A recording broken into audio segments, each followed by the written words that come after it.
வணக்கம். இன்னைக்கு நம்ம சுவையான ராகி மசால் தோசை எப்படி செய்யலாம்னு சொல்லி நம்ம பார்க்கலாம். இது ரொம்பவே ஈஸியா பண்ணிடலாம் நம்ம.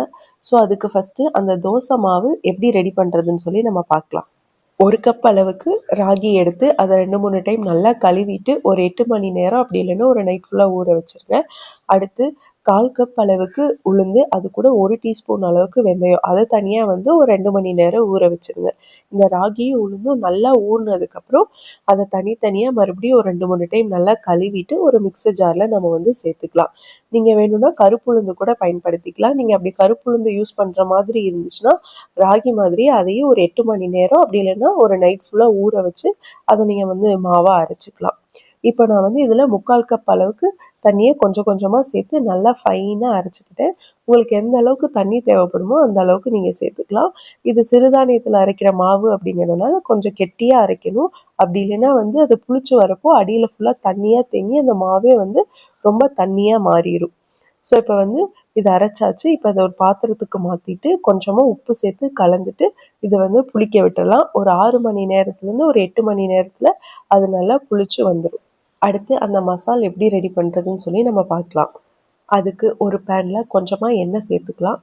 சேர்த்துட்டு எண்ணெய் நல்லா சூடானதுக்கப்புறம் கொஞ்சமாக கடுகு சேர்த்துட்டு அது நல்லா பொரிஞ்சதுக்கப்புறம் கொஞ்சமாக உளுந்து, கொஞ்சமாக கடலைப்பருப்பு அதையும் அது கூட சேர்த்துட்டு அது ரெண்டும் நல்லா வறுபட்டதுக்கப்புறம் பெரிய வெங்காயத்தை நல்லா நீள் வாக்கில் வெட்டினது அதையும் அதில் சேர்த்துட்டு நல்லா வதக்கி விட்டுலாம். அது நல்லா பாதி அளவுக்கு வதங்கினதுக்கப்புறம் அதில் கொஞ்சமாக கருவேப்பிலை சேர்த்துக்கலாம். அதுக்கப்புறம் இஞ்சி பூண்டு தட்டினது அதையும் அது கூட சேர்த்துட்டு நல்லா வதக்கி விட்டுலாம்.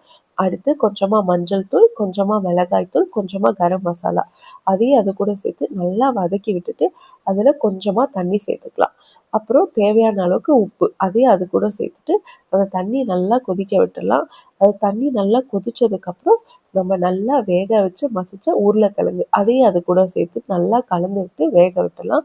எல்லாம் நல்லா கலந்து ஒரு 5 மினிட்ஸில் வெந்து வந்துடும். ஸ்டவ் ஆஃப் பண்ணுறதுக்கு முன்னாடி கொத்தமல்லி தூவி நல்லா கலந்து விட்டுடலாம். இப்போ இந்த மசால் ரெடி ஆயிடுச்சு. நம்ம அடுத்து இந்த மசால் தோசையை ரெடி பண்ணிக்கலாம். அடுத்து அடுப்பில் ஒரு தோசைக்கல்லை வச்சுட்டு அது நல்லா சூடானதுக்கப்புறம் இந்த புளிச்சு வந்த மாவை நல்லா கலக்கி விட்டு அதில் ஒரு தோசையை ஊற்றிக்கலாம். அதுக்கப்புறம் அந்த தோசை மேலே கொஞ்சமாக எண்ணெயை நல்லா தெளித்து விட்டுட்டு நம்ம ரெடி பண்ணி வச்சுருக்க அந்த மசாலா எடுத்து நல்லா நடுவில் வச்சு நல்லா ஸ்ப்ரெட் பண்ணி விட்டுலாம்.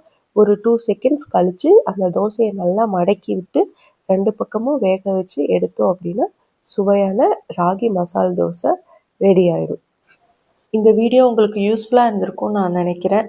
இந்த வீடியோ பற்றின ஃபீட்பேக்கை முடிஞ்சால் எனக்கு கமெண்ட்ஸில் சொல்லுங்கள். தேங்க்யூ.